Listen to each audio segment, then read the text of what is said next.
تمكنت مصالح الأمن لولاية الجزائر ممثلة في الأمن الحضري الثالث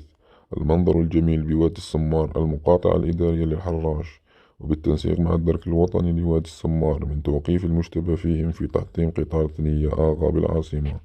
وقال ماضي فارس ضابط رئيس للشرطة بالأمن الحضري: المكان الجميل أن العملية جاءت في إطار العمل التنسيقي بين المديرية العامة للأمن الوطني والدرك لمحاربة الجريمة بمختلف أشكالها، حيث يتابع المشتبه فيهم بتهم تتعلق بتجمهر مع إخلال بالنظام العام والسكينة العامة، بالإضافة كذلك إلى تحطيم ملك الدولة عن طريق الرشق بالحجارة وزرع الرعب والهلع في نفوس المواطنين. من جهته قال المساعد بخبخ حمزة قائد الفرقة الإقليمية للدرك الوطني بوادي السمار أنه تم توقيف مجموعة من المشتبه فيهم والبالغ عددهم 16 متورطا في أعمال تخريبية والاعتداء على المناصرين المتواجدين على متن القطار الرابط بين الثنية ولاية بومرداس وآغا بالعاصمة